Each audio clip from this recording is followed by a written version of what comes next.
The old road was cracked, swallowed by weeds. Sarah gripped Mark's hand tighter as the town came into view, or what was left of it. Buildings stood skeletal against the dying light, windows like empty eyes. A rusted sign creaked in the wind, barely whispering its secret. "Welcome to Silent Hollow." "Mark, you sure about this, babe?" Mark asked, his voice tight. Sarah tried for a reassuring smile. "Sarah, relax. It's just an abandoned town." But her heart wasn't in it. The air hung heavy, thick with the silence of the forgotten. Even the birds seemed to avoid this place. As they drove deeper, shadows stretched longer, twisting familiar shapes into menacing figures. They parked at the edge of town, the silence pressing in on them. Sarah could feel Mark's unease. It mirrored her own. Something wasn't right here. Something felt off, out of balance, like an echo waiting for a voice. Atop a hill, overlooking the town like a watchful gargoyle, stood a mansion. Even in its decay, the grandeur was undeniable. It was a pale shadow against the darkening sky, windows like vacant stairs. Sarah, wow, look at that place, Sarah breathed, fear momentarily forgotten in the face of such faded beauty. Mark, it's creepy, that's what it is. But Sarah was already walking, drawn towards the house like a moth to a flickering flame. She could almost feel its presence, a low hum of energy that sent shivers down her spine. The wrought iron gates groaned open, a rusted symphony of warning. The path was overgrown, reclaimed by nature. Each step felt heavier than the last, as if the house itself was trying to push them back. But Sarah kept going, an unsettling curiosity pushing her forward. The front door hung open, an invitation and a threat. Inside, the air was thick with dust and the ghosts of memories. Cobwebs draped the grand staircase like macabre decorations. Furniture lay shrouded in white sheets, resembling ghostly figures frozen in time. "Sarah? Hello?" Sarah called out, her voice a thin thread in the oppressive silence. The only answer was the echo of her own voice, bouncing off the high ceilings and disappearing into the shadows. The silence afterward was deeper, heavier. It felt as though the house itself was listening. "Mark, this place is depressing. You sure you want to stay?" Mark coughed, breaking the spell. Sarah hesitated, a shiver running down her spine. The feeling of being watched intensified. She shook her head, trying to clear it. "Sarah, just a quick look around, then we can go." Section 4. Whispers from the Grave. They moved deeper into the house, each room a testament to forgotten lives. A child's nursery, toys gathering dust on the floor.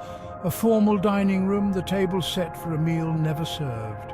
Everywhere the weight of the past pressed down on them. It was in the master bedroom where things started to change. A soft whisper, barely audible, drifted from the corner.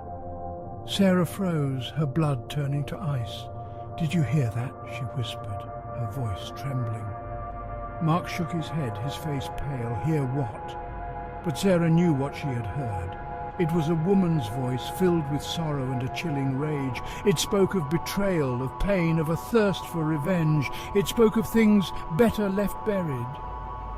The air grew colder, a prickling sensation on their skin. The shadows in the room seemed to deepen, to writhe. And Sarah knew with a certainty that chilled her to the bone that they were no longer alone. Section 5. Blood on the stairs. Panic welled up inside Sarah. She wanted to run, to escape the suffocating darkness of the house. But her feet felt rooted to the spot. Then came the scream. It ripped through the silence, echoing off the walls. It was Mark. Sarah whirled around to see him standing on the landing, his eyes wide with terror. He was staring down at something, his hand clutching the banister so tightly his knuckles were white. "Mark, what is it?" Sarah asked, her voice a choked whisper. He didn't answer, he just pointed, his finger trembling, down the stairs. Sarah followed his gaze and felt her heart stop. There, on the pristine white carpet, was a single crimson stain. a bloodstain. Section 6. The Secrets Within. Terror lent them speed. They raced through the mansion, their initial curiosity replaced by a primal need to escape. But the house seemed to twist around them, corridors lengthening, doors slamming shut. They were trapped. In a dusty study, they found a hidden compartment in the wall. Inside, yellowed diaries spoke of a family torn apart by infidelity and greed, a jealous rage, and then the murders. The husband, driven mad by his wife's betrayal, had butchered her and their children before taking his own life. The diaries spoke of his tormented soul, unable to find peace, trapped within the mansion walls. The whispers grew stronger now, filled with a chilling fury. The air grew heavy, the temperature plummeting. The scent of decay, of death, filled their nostrils. The house was alive, fueled by the rage of the scorned husband. Section 7. Face to Face. They found themselves back in the grand entrance hall, the only way out the front door. But standing between them and freedom was a figure. He was tall and gaunt, his clothes ragged and stained.